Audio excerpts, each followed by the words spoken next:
Assalamualaikum warahmatullahi wabarakatuh. Perkenalkan, nama saya Ina Andriani, calon guru penggerak angkatan 11. Saya akan mempresentasikan hasil diseminasi aksi nyata modul 1.4 mengenai budaya positif.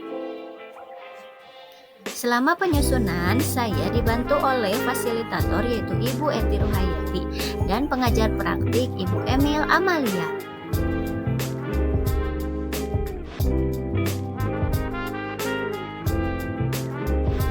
Latar belakang disusunnya aksi nyata modul budaya positif adalah sekolah adalah tempat murid berkembang dan meningkatkan kualitas dirinya.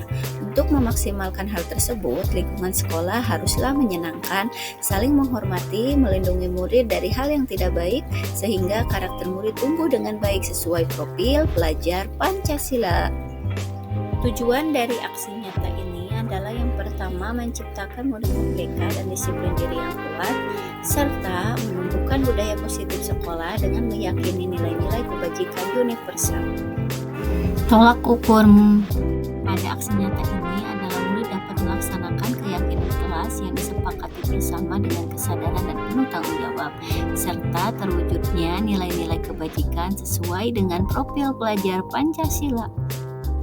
Lini masa tindakan yang akan dilakukan adalah yang pertama, saya akan menghadap kepada kepala sekolah untuk menjelaskan tujuan budaya positif dan izin mendiseminasikan bersama rekan guru. Kemudian yang kedua, saya melalui Kombel akan melakukan diseminasi mengenai budaya positif. Yang ketiga, berkoordinasi dan berkolaborasi bersama wali kelas untuk membuat kesepakatan kelas. Yang keempat, memantau, merefleksikan, dan mengevaluasi keyakinan kelas yang telah dibuat. Dukungan yang saya butuhkan yang pertama dari kepala sekolah berupa perencanaan, pelaksanaan, dan pemantauan penerapan budaya positif. Kemudian rekan guru untuk menciptakan kesepakatan kelas di setiap kelas untuk menciptakan budaya positif. Kemudian orang tua agar dapat membiasakan budaya positif berkelanjutan di rumah. Dan murid yang bertanggung jawab atas kesepakatan yang telah dibuat.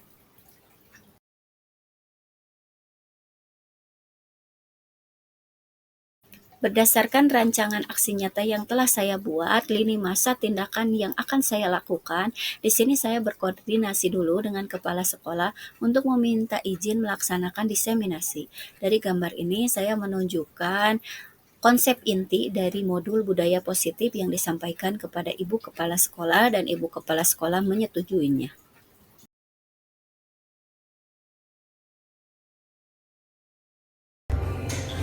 Bismillahirrahmanirrahim. Assalamualaikum warahmatullahi wabarakatuh. Waalaikumsalam warahmatullahi wabarakatuh. Terima kasih kepada Bu Ina yang telah memilih saya sebagai narasumber. Sama kita ya pada belajar. Tadi kata beliau tidak ada yang bintang, tidak ada yang ini walaupun emang usia sudah ini, tapi ya pengalaman apa itu materi-materi mana yang orang ini. Terima kasih Bu Ina telah berbagi, makanya telah berbagi praktik baik. Mudah-mudahan kita bisa melaksanakan. Kadang suka lupa suka dari gitu. Pemerintah itu kan ada pencerahan gitu, pencerahan. Jadi yang Yang syukur, mari kita panjatkan kehadiran Allah Subhanahu wa Ta'ala, karena pada hari ini kita dapat berkumpul di tempat ini dalam keadaan sehat walafiat. Tidak lupa salawat serta salam kita limpah curahkan kepada Nabi Muhammad SAW, kepada sahabatnya, keluarganya, hingga kita selaku umatnya hingga akhir zaman. Amin ya Allah ya Rabbal Alamin. Ibu Kepala Sekolah yang saya hormati, Bapak Ibu Guru yang saya hormati dan saya banggakan, terima kasih atas kedatangannya di acara diseminasi modul budaya positif ini, di mana kegiatan pada hari ini saya akan menjelaskan konsep inti dari modul budaya positif. Nah, jadi ini adalah salah satu rangkaian kegiatan dari pendidikan guru penggerak, di mana saya harus menjelaskan dan mendiseminasikan modul budaya positif yang selanjutnya bisa diketahui oleh seluruh Bapak Ibu guru. Positif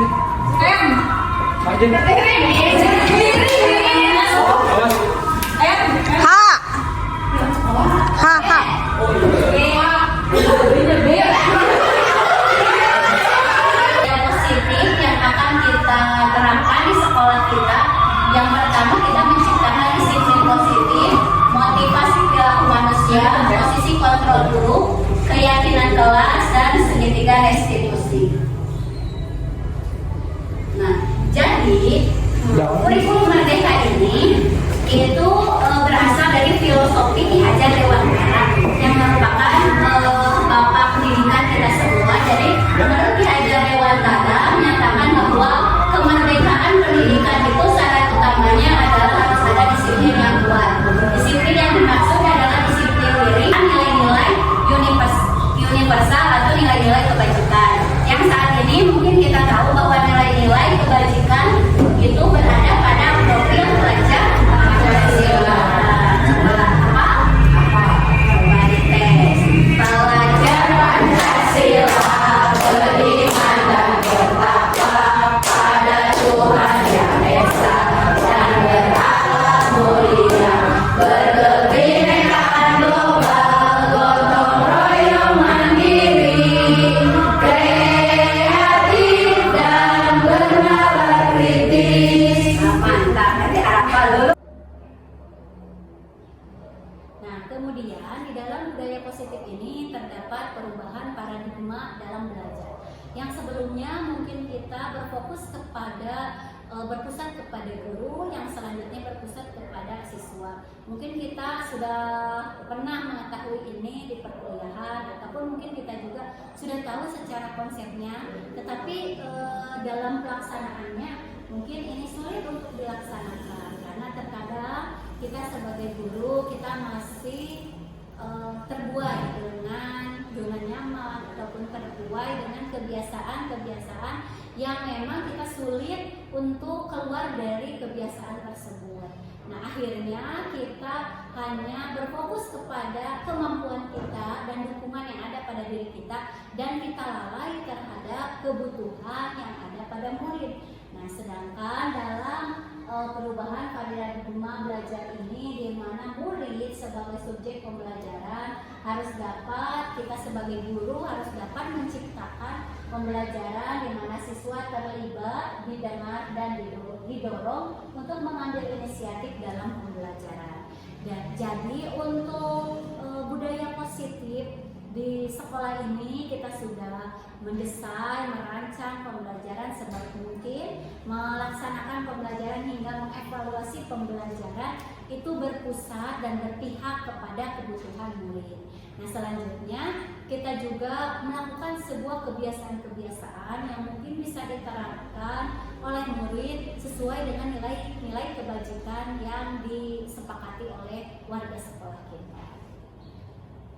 Sini saya mungkin mengambil contoh. Saya juga paham bahwa Bapak Ibu semua yang ada di sini, saya yakin bahwa sudah memberikan yang terbaik kepada murid-muridnya. Tapi mungkin ini hanya pengingat saja. Saya akan memberikan sharing, berbagi pengalaman terkait dengan perubahan paradigma belajar sebelumnya.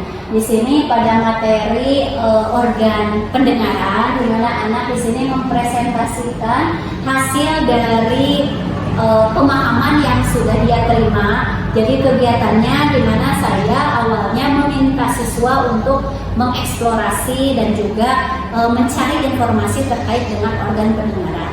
Kemudian selanjutnya saya memberikan penguatan terhadap materi pembelajaran. Nah, kemudian penguatannya itu berupa gambar yang bisa dilihat oleh murid, dan murid mengamati gambar serta menyimak penjelasan dari saya. Kemudian saya juga menuliskan sebuah lagu 17 Agustus nadanya, kemudian diganti liriknya menjadi lagu organ-organ pendengaran dan cara pendengaran. selanjutnya saya juga meminta murid di akhir untuk menyanyikan lagu Hari Merdeka menggunakan lirik yang sudah saya ganti supaya mudah diingat. Nah kemudian nanti di akhir murid bisa memilih mempresentasikan, boleh menggunakan gambar alat bantunya atau boleh menyanyikan lagu yang sudah diajarkan tentang organ pendengaran dan cara mendengar manusia. Nah kemudian di sini anak memilih sikap yang sesuai dengan sila-sila Pancasila. Di sini ada kantong Pancasila.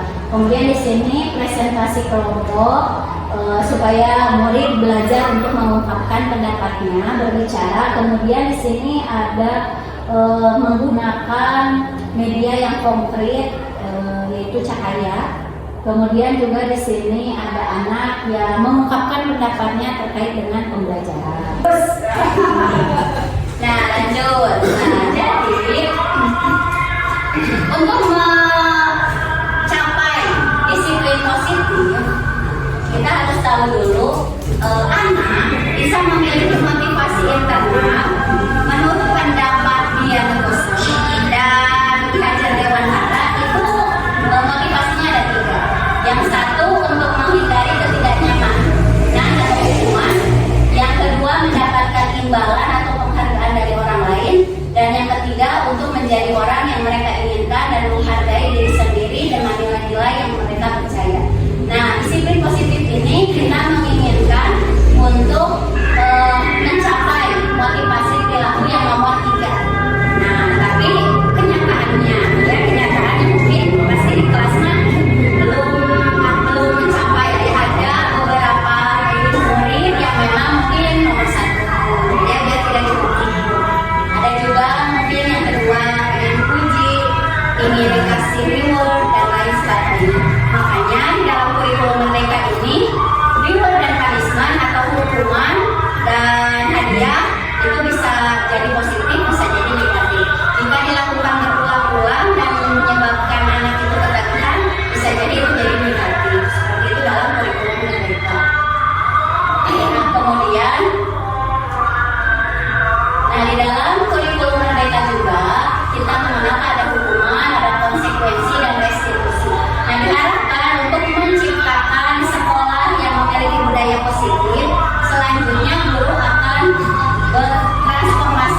dilakukan. Nah kemudian baru kita nanti masuk ke konsekuensinya. Tapi si anak udah sadar kesalahannya.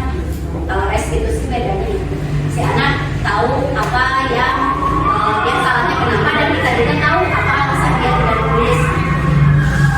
Nah kemudian hukuman di sini murid akan belajar untuk menyembunyikan kesalahannya karena takut terhadap guru. Berbeda dengan konsekuensi di mana murid akan belajar untuk taat aturan, dan kalau restitusi anak akan belajar untuk memecahkan masalahnya. Kemudian juga di sini guru akan mencoba mengontrol anak dalam hal yang negatif, gitu ya, responnya negatif. Kemudian kalau konsekuensi ini positif. Kalau misalnya restitusi, anak mengetahui kesalahan dia sendiri.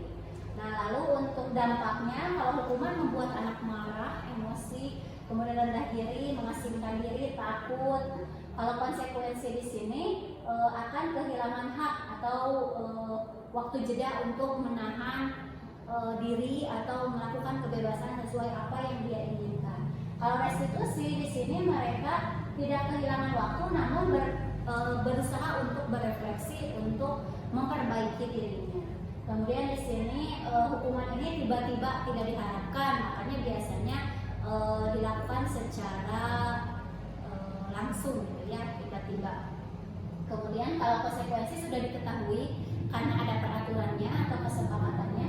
Kalau restitusi ini baru baik. Nah, setelah menjelaskan tentang hukuman, konsekuensi dan restitusi, setelah dikasih contoh lebih jelas, sekarang adakah Bapak Ibu yang mau memberikan pengalaman pribadinya terkait memberikan hukuman, konsekuensi dan restitusi? Bu Ica, iya, dipersilakan. Iya.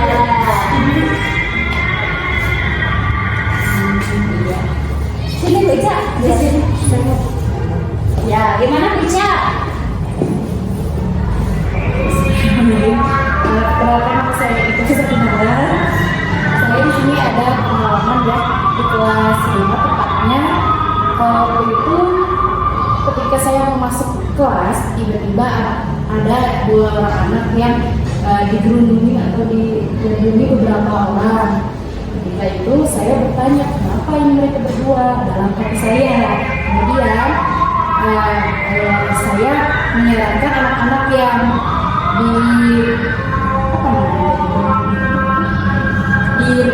kerumunan ini, anak-anak disuruh masuk dulu ya, tidak ada kaitannya masuk. Kemudian yang 2 orang itu dikerumunin, saya bertanya ke salah satunya karena posisinya saat itu anak tersebut sedang nangis kedua-duanya.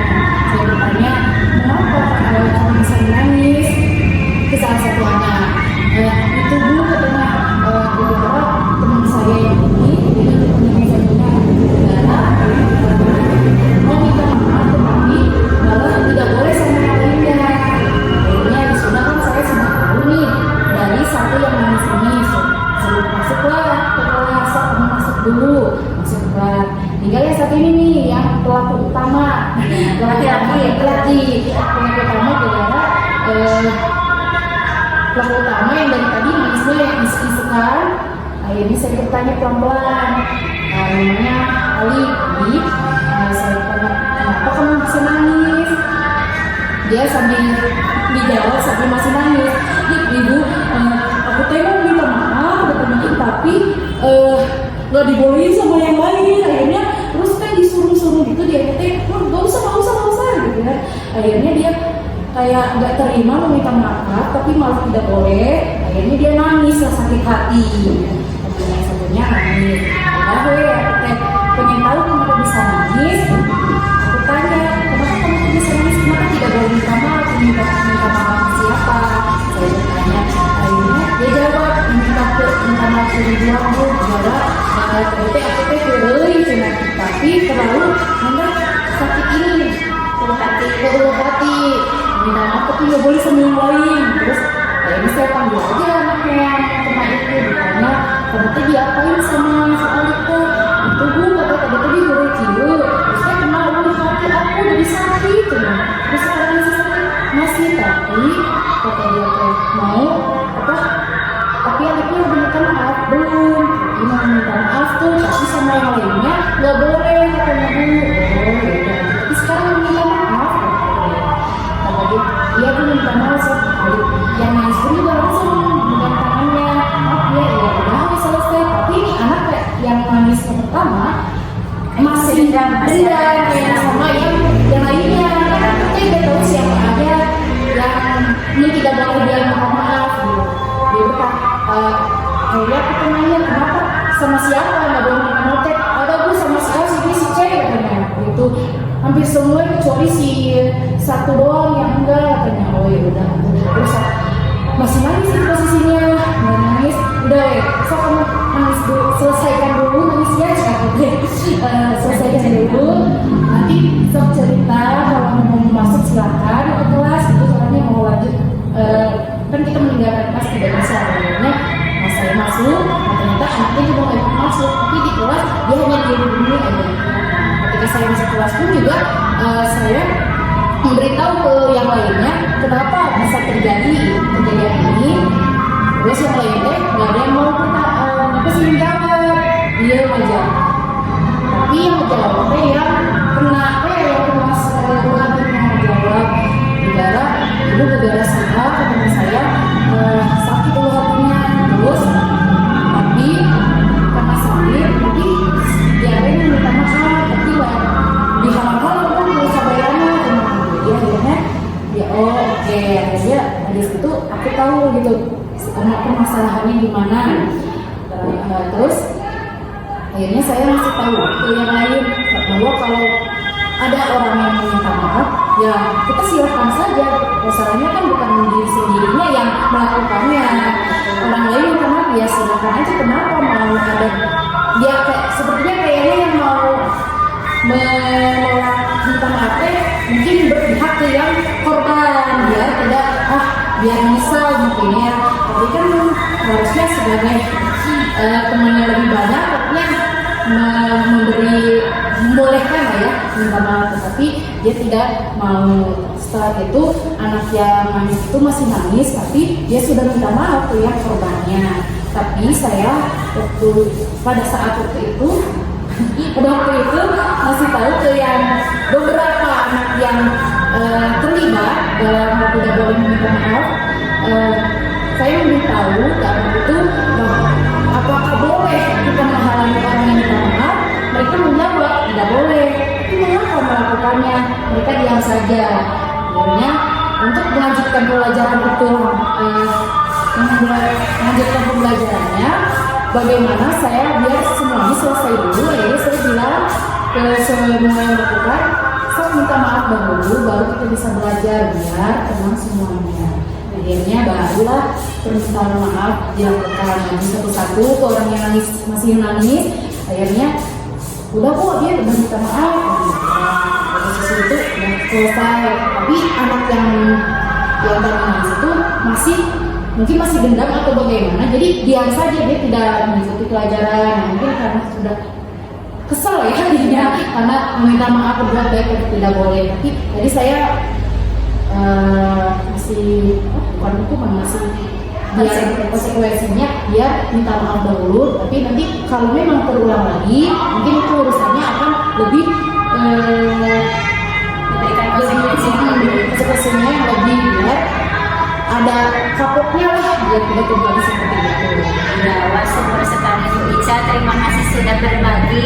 Jadi memang tadi Ica ternyata pas kejadian itu tidak langsung menghukumi Bu Ica ya. Tadi nanya dulu alasannya. Setelah nanya alasannya tadi karena berhubungan dengan permasalahan, maka tadi Bu Ica sudah menerapkan konsekuensi dan restitusi karena menanyakan dulu alasannya apa. Kemudian juga tidak langsung menghakimi, tidak menggunakan kata yang keras ya. Iya. Nah, terima kasih Bu Ica, super sekali, mantap. Ya boleh dipersilakan duduk kembali ya, tepuk tangan. Kemudian, nah jadi alasan anak melakukan kesalahan atau melakukan ya banyaklah contohnya. Katanya kata pendapat ahli ada 5 kebutuhan dasar manusia.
ada 5 kebutuhan dasar bagi manusia yang sudah dijelaskan sebelumnya.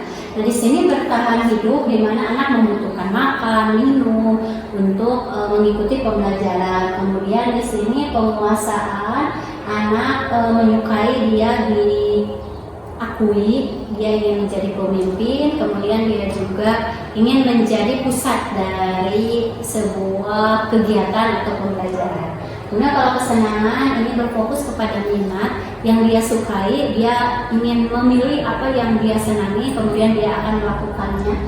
Kemudian kalau kasih sayang, biasanya anak ini cari perhatian, kemudian juga biasanya dari keluarga yang memang kurang perhatian dari orang tuanya, yang akhirnya dia membutuhkan kasih sayang dari gurunya. Kemudian yang terakhir di sini kebebasan, di mana anak saat pembelajaran tidak mau mengikuti apa yang dikatakan gurunya. Biasanya dia menginginkan sesuatu yang bisa membuat dia merasa bebas, tidak mau diatur seperti itu. Nah, jadi dari 5 kebutuhan dasar manusia ini yang sudah dijelaskan. Nah, apakah di sini ada Bapak Ibu yang mungkin mau berbagi pengalaman terkait dengan salah satu kebutuhan dasar manusia? Ada tidak? Oh, Bu Il. Alhamdulillah, Ibu Il masih ke depan. Di sini Bu Il, ya, gimana Bu Il? Kira-kira kebutuhan dasar yang mana yang mau Ibu Il ceritakan kepada kita semua? Dari fenomena yang sedang terjadi, saya mau mengambil salah satu dari 5 kebutuhan dasar, yaitu kebebasan. Seperti yang kemarin terjadi waktu saya menyampaikan pelajaran tentang menghafal surat Al-Alaq 1 itu, saya menggunakan metode mengulang.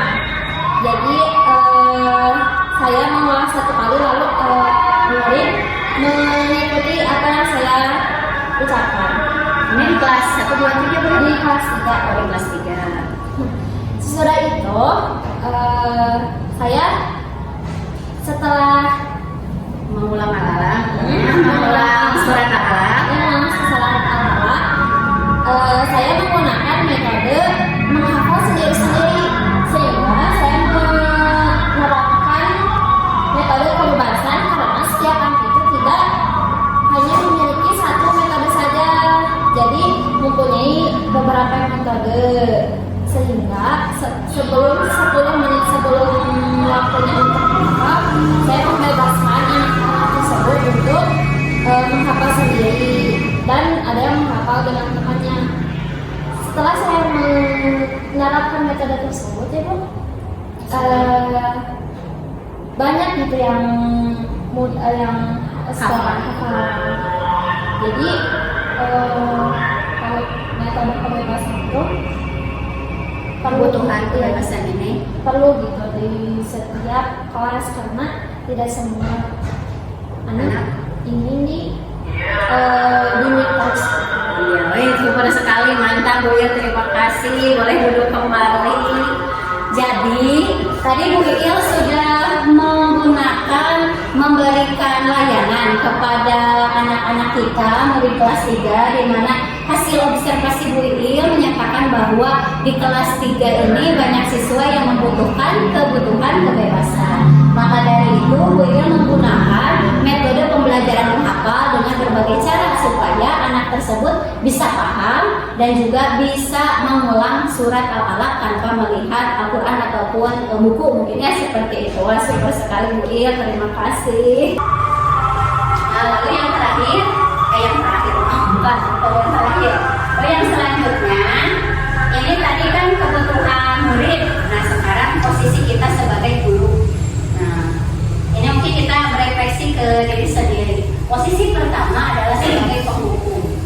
Penghukum ini biasanya cenderung kaku, ditakuti, killer, ya apapun lah itu namanya. Ya, pokoknya penghukum. Setiap ada biasanya tangannya gini, cenah ya, yang diperagakan atau di modul yang saya baca. Tangannya itu kaku, matanya melotot, suaranya kencang. Nah, itu biasanya posisi guru sebagai penghukum. Nah, lalu yang kedua, pembuat rasa bersalah. Pembuat rasa bersalah ini di mana guru menggunakan bahasanya yang pelan, santai, tetapi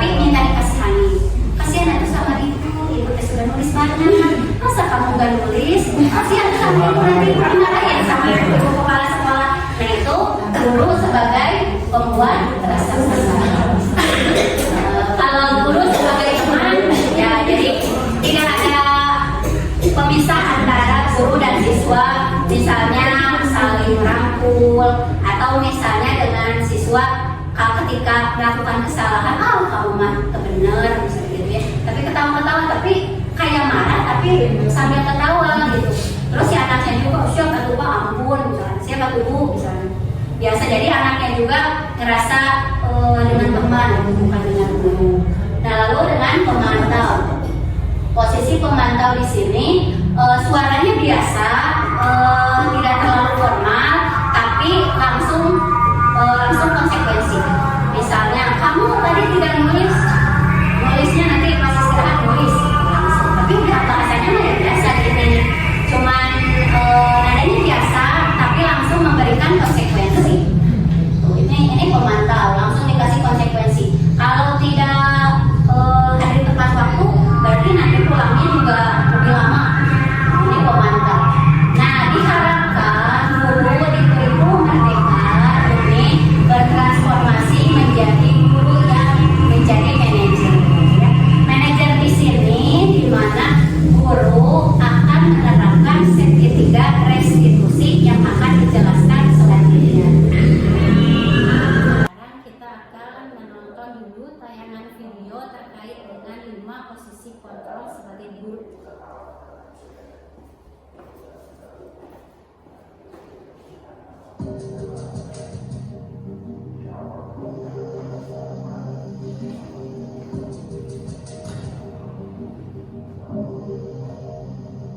Naren, sini kamu.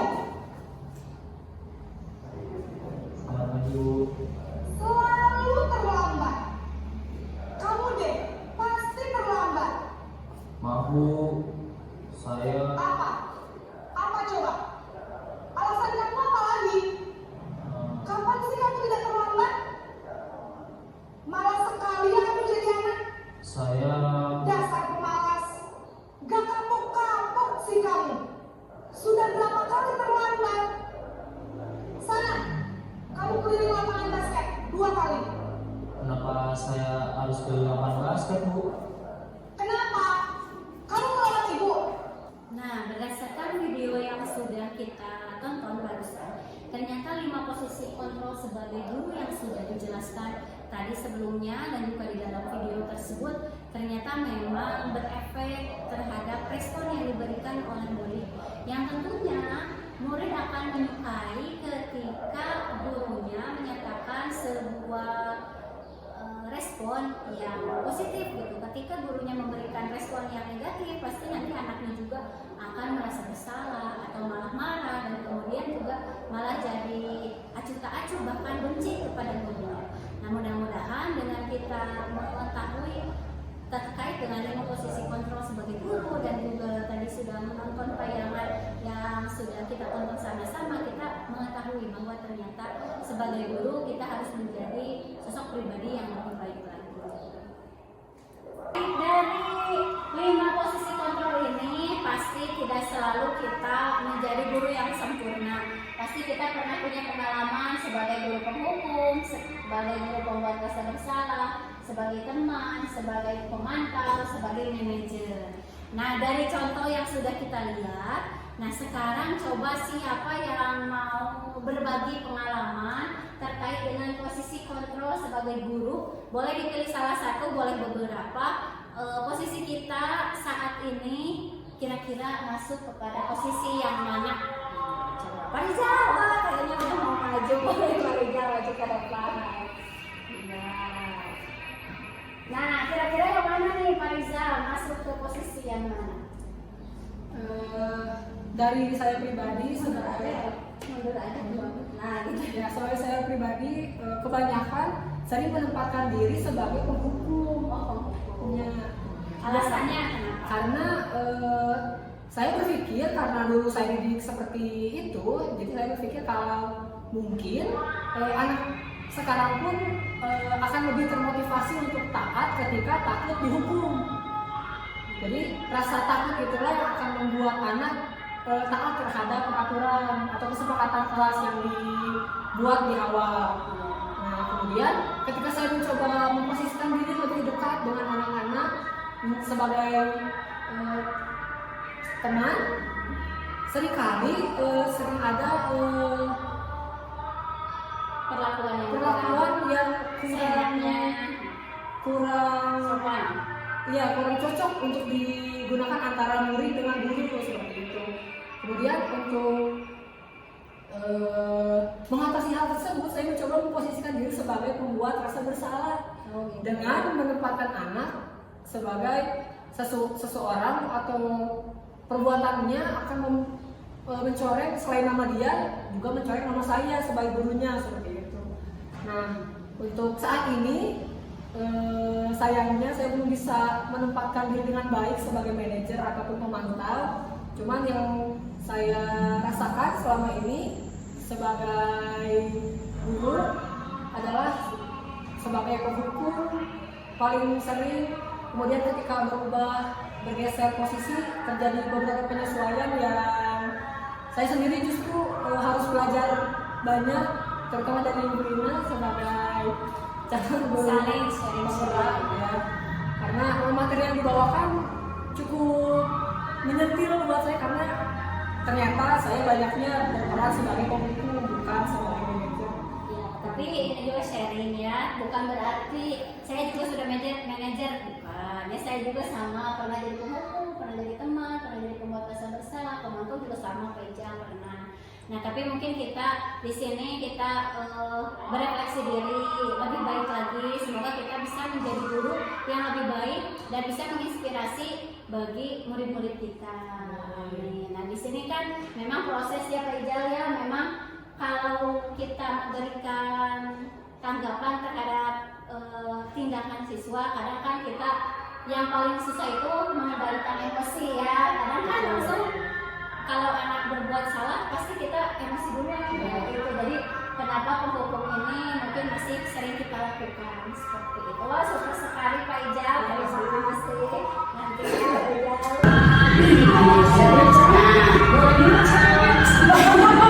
untuk menciptakan guru yang memiliki guru yang posisi kontrolnya sebagai manajer, diwajibkan atau diharuskan setiap kelas ini memiliki keyakinan kelas.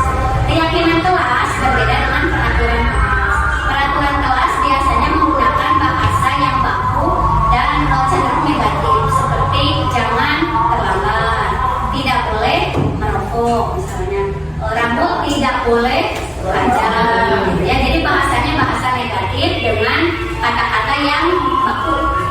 Nah, kalau keyakinan kelas ini adalah keyakinan yang bersifat lebih abstrak daripada peraturan, tapi lebih rinci dan konkret. Kemudian keyakinan kelas ini berupa pernyataan-pernyataan universal. Nah, lalu keyakinan kelas hendaknya tidak terlalu banyak sehingga mudah diingat dan dipahami. Kemudian semua warga kelas berkontribusi dalam perbuatan keyakinan kelas atau surat pendapat. Jadi biasanya di awal pembelajaran adalah beberapa guru yang sudah menerapkan keyakinan kelas ya, tapi tahapannya yang pertama yaitu si anak menyebutkan dulu harapan kelas. Kelas yang bagusnya gimana? Pasti kalau kelas 1 ya dia bisa suka kelas bersih, suka kelas kotor, pasti semuanya jawab bersih. Suka teman yang baik atau yang jahat? Ini buat kelas 1 yang baik. Nah, itu adalah nilai-nilai universal yang diakui semuanya. Lalu selanjutnya nanti kan sudah ada nih bersih, misalnya dengan baik. Nah, lalu nanti selanjutnya ke gimana ya caranya supaya kelasnya bersih. Bisa kata anak piket kelas Bu, atau misalnya tidak boleh buang sampah ke kolong meja, atau misalnya apa? Nah, itu dari anak yang muncul. Lalu kita bikin kesepakatan kelas dengan kalimat yang positif. Ayo menjaga kelas agar bersih, misalnya. Jadi lebih positif, tidak ada kata tidak ada kata. Nah, di sini ada tahapan untuk membuat keyakinan kelas. Yang pertama di sini berdiskusi dulu kepada murid yang ada di kelas kita tentang kesepakatan yang ingin dilakukan di kelas. Jadi curah pendapat dulu, mengumpulkan informasi terlebih dahulu apa kesepakatan kelas yang akan dilakukan di kelas. Kemudian juga mencatat masukan-masukan, biasanya dicatat di board atau boleh di sticky note atau misalnya dicatat di kertas atau apapun itu. Kemudian nanti menyusun keyakinan kelasnya menggunakan kalimat yang positif. Kalau misalnya sebelumnya di peraturan mungkin ada kata dilarang apa, tidak boleh apa, wajib apa. Nah, kalau kesepakatan kelas ini lebih kepada mengajak atau kata-kata positif yang bisa memberikan respon anak. Jika misalnya awalnya jangan berisik, nah bisa diganti dengan kelas yang nyaman adalah kelas ini. Saya akan berbagi sharing tentang kesepakatan kelas yang sudah saya lakukan di kelas 5A. Mungkin di sini ada beberapa kelas yang sudah menjalankan kesepakatan kelas. Nah, tentunya saya di sini akan menyampaikan bahwa ada tahap-tahapan dalam membuat kesepakatan kelas. Yang pertama di sini saya meminta kepada siswa-siswa untuk menyampaikan peraturan kelas ataupun nilai-nilai kebajikan yang ingin mereka lakukan supaya kelas menjadi kelas harapan atau kelas yang ideal. Kemudian nanti selanjutnya setelah mencurahkan pendapatnya, kemudian nanti anak akan menempelkan pendapatnya di sticky note di karton yang sudah saya sediakan. Nah, di sini ternyata memang murid mengetahui bahwa nilai-nilai kebajikan atau kesepakatan kelas yang bisa dilakukan untuk membentuk kelas yang lebih baik. Kemudian di sini murid-murid meninjau kembali kesepakatan kelas yang sudah kita lakukan. Apabila ada yang ditambahkan atau yang dikurangi karena misalnya berartinya sama, nah ini ditinjau kembali. Setelah itu, setelah meninjau kembali, selanjutnya ditandatangani dan disepakati oleh semuanya, oleh guru dan juga murid di kelas 5A. Nah, setelah ditandatangan, disetujui, disepakati, kemudian saya membuat sebuah jargon kelas 5A. Nah, dan dihafal supaya ingat selalu dari kesepakatan yang sudah dibuat. Kesepakatan kelas yang sudah dibuat kemudian ditempel di dinding supaya anak bisa mengetahui dan mengulang kembali apa yang sudah dia buat sebelumnya dan bisa menyepakatinya. Guru harus lakukan untuk menyelesaikan permasalahan di kelas.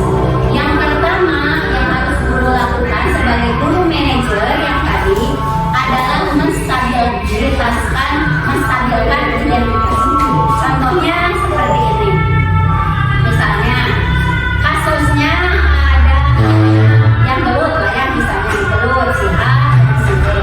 Yang pertama yang harus guru lakukan adalah menstabilkan identitasnya. Yang pertama emosinya diturunkan dulu, jangan sampai emosi menjadi berlebihan gitu ya.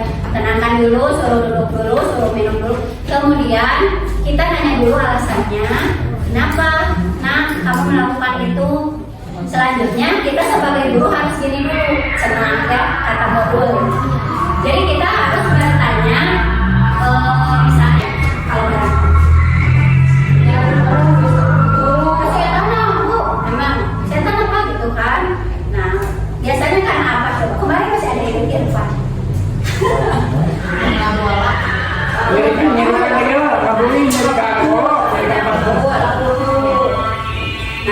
Nah Ija, sebagaimana kata modul, artinya seperti ini wajar ada irfan marah. Karena kalau kena pukul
paling sulit, pengalaman pribadi, yang paling sulit adalah mengontrol emosi kita sendiri.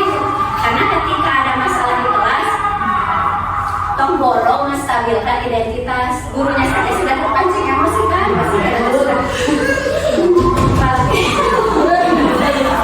Nah gitu, jadi memang idealnya seperti ini.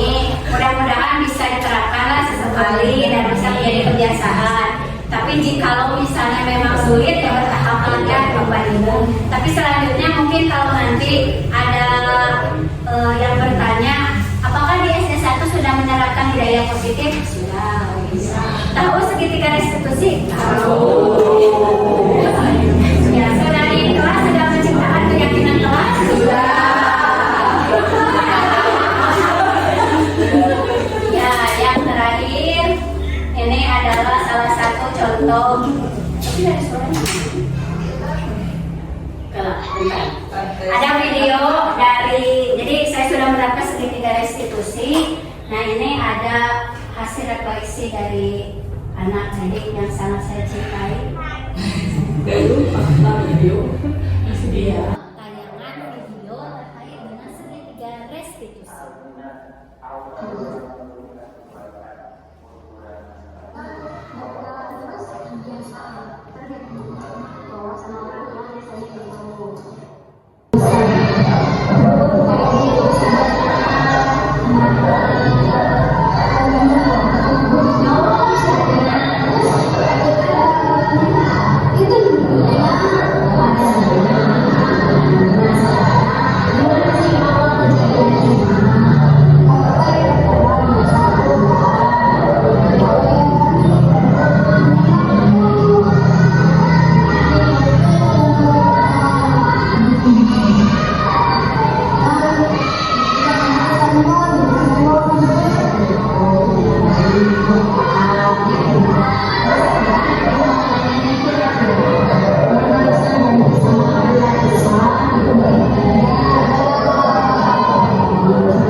Tidak ada bapaknya. Saya juga belajar, bukan berarti saya di depan ini yang paling dekat, tidak ya ibu-ibu.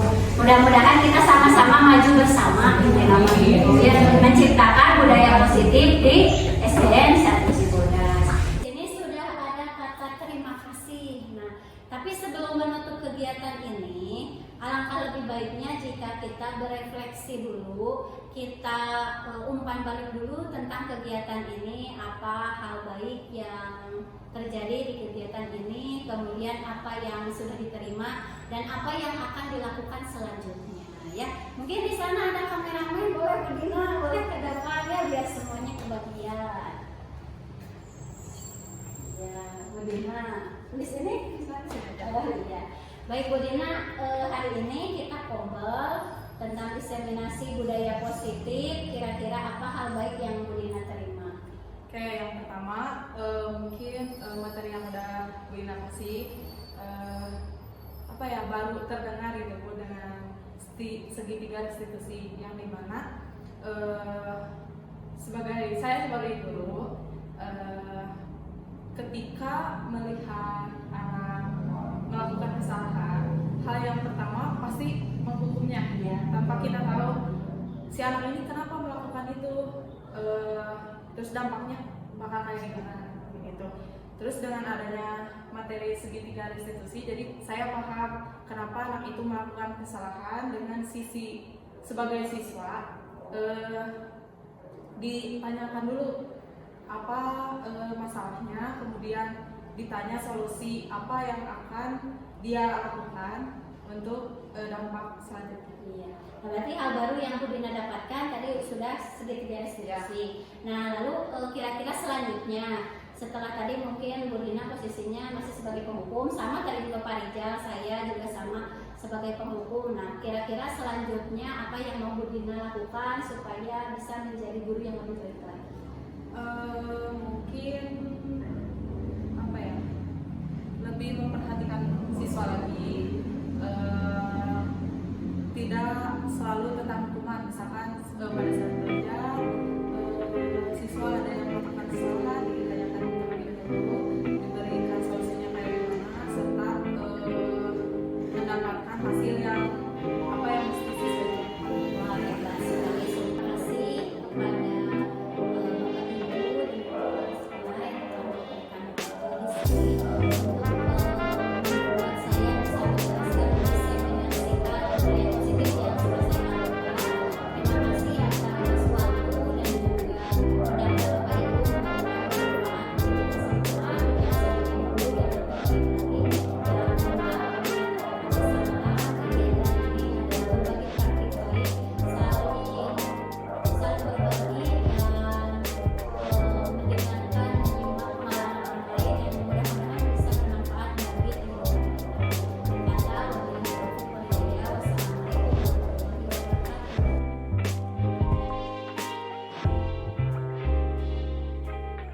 Setelah mendiseminasikan modul budaya positif kepada rekan guru di sekolah, kemudian selanjutnya setiap kelas membuat kesepakatan kelas, di mana langkah pertama guru bersama murid menuliskan kelas harapan yang mana menyatakan nilai-nilai kebajikan yang mereka sepakati dan mereka yakini. Maka langkah selanjutnya murid menempelkan kelas harapan atau nilai-nilai kebajikan yang mereka akui untuk ditempelkan di dalam kelas dan selanjutnya dirangkum menjadi beberapa peraturan sekolah yang sudah diketahui sebelumnya. Selanjutnya berdasarkan harapan yang mereka inginkan, kemudian mereka menyebutkan peraturan-peraturan kelas yang mereka ketahui. Kemudian kita bersama guru dan murid membuat kesepakatan kelas berdasarkan peraturan kelas dan nilai kebajikan yang diyakini. Kemudian kesepakatan kelas ini menggunakan bahasa yang positif dan kesepakatan kelas yang kita akui tidak terlalu banyak dan bisa kita laksanakan sebaik mungkin. Dari diskusi antara guru dan murid di kelas 5A, keyakinan kelas terdapat 4 keyakinan. Nah, kemudian setelah mereka menyetujui kesepakatan kelas, kemudian setiap murid dan guru menandatangani kesepakatan kelas sebagai tanda komitmen untuk melaksanakan kesepakatan kelas. Inilah hasil dari kesepakatan kelas yang telah dibuat. Yang pertama, fokus dalam pembelajaran. Kedua, menjaga lingkungan kelas dan sekolah. Yang ketiga, saling menghormati dan menghargai. 4, sopan santun kepada warga sekolah.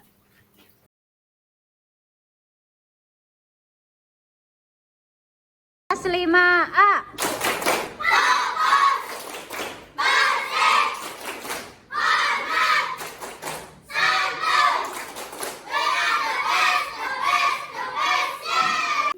Memantau, merefleksi, dan mengevaluasi keyakinan kelas dilakukan setiap hari berkelanjutan agar dapat dilaksanakan sebaik mungkin.